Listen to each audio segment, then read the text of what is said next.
My name is Brian Bumpus. I serve as a case manager and recovery coach at Windmill Wellness Ranch, a treatment center for addiction and mental health.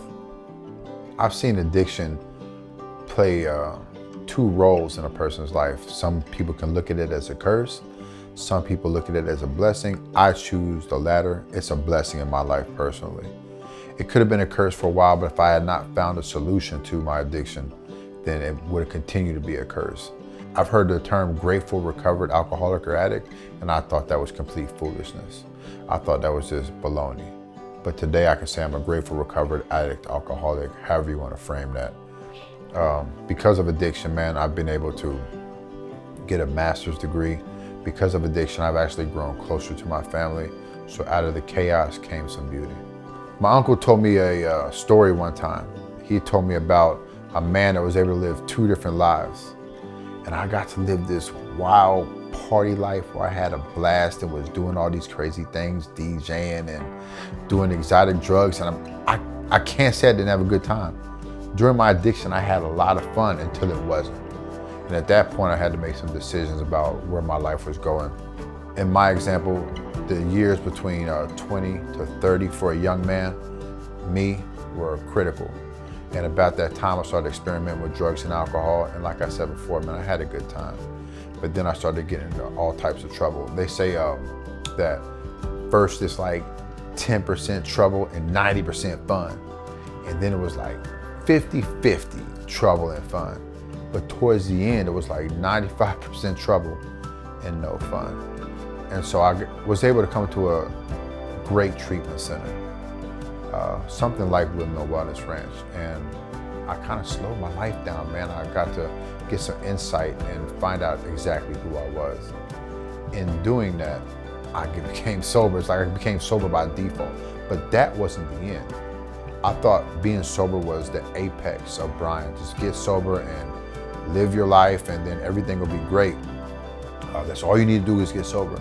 And then I realized that it gets much better than that.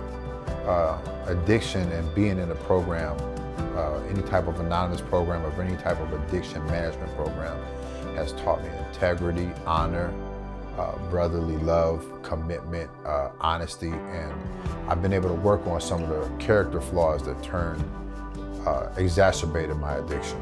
My character flaws that, for lack of better words, eliminated a lot of the relationships in my life. It drove a wedge between me, my loved ones, me and my friends. It drove a wedge between me and jobs. It started to drive a wedge between me and my health. So I had a good support system, and my family was involved, and I started to see that not only was I sober, but I was starting to treat people better. I was starting to show up to events. I was starting to show up for appointments. My health began to improve. And I've heard this adage, or when people talk about a functional alcoholic or a functional addict. And I tell people, yeah, you could have a car with no oil in it and it functions, or a car with barely any gas and it functions, but the lifetime, the life worth of that car, the lifespan of that car is gonna be pretty short, and it's gonna be running pretty badly. And I like to have a long lifespan. And so without drugs and alcohol, I'm super healthy. I've been going to the gym. I've been engaging in healthy behaviors, playing golf. I got to discover some of the things in my childhood that I dipped into, like sports and like activities that got blotted out by drugs and alcohol. Drugs and alcohol for an addict become their recreation. Drugs become a way for me to connect with somebody. Here at Windmill Wellness Ranch, we teach not only how to stay sober, but we teach life skills, social skills. How do we connect back with our community? And I've been able to connect, man. So I not only have my blood family, I have my sports family, and I also have my recovery community. The recovery community is expansive. That's another gift, another blessing that I've gotten from being an addict. I'm connected to a worldwide fellowship. I can go to any city, USA, and find my tribe. I'm a better version of myself as a result of my addiction, because I know the lows that life has to offer. I'm super grateful these days. Let me give you an example. If I have a car, and I've always had a car, my gratitude for that car can maybe wane I might not be, it's just I've always had it, it's not a big deal. But if I've always had to take a bus, if I've always been walking, the minute I get a car, I'm pretty grateful for it, right? And one of the challenges of addiction is remaining grateful for this new life that I've been given. And so I've been to the point where all I wanted to do was be able to go to work and not be sick. All I wanted to do was connect with people without a drink or a drug. I just wanted to be able to show up to things without using this crutch, you know? And addiction had that crutch in there. And so now I'm able to connect with people. I see other people drinking or connecting with people with different, should I say, substance vehicles, right? They use substances to connect with people. Me, I don't have to do that. I've been able to find the real me, the authentic me, the Brian without a substance, the Brian without a drug. And that allows me to connect at a greater capacity with people.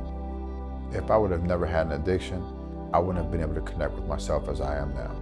The recovery program that I work allows me to see inside myself, get better introspection on my actions. It allows me to get better introspection on my thoughts. I get to know Brian better. When I know Brian better, I can know you better. I can be the authentic me. So concerning spirituality, I was a Christian coming up. Like as a young man, I was raised in church, but I never was connected to God. But I didn't even know I wasn't connected to God. I would go to church, say the amens, do the communion, and that's what I thought the extent of spirituality or religion was. But until I got crushed by this disease and really needed a way out, and saw no way out with any type of individuals or any type of help, there was nobody coming to save me, and I couldn't save myself. I had to look to a higher power, man.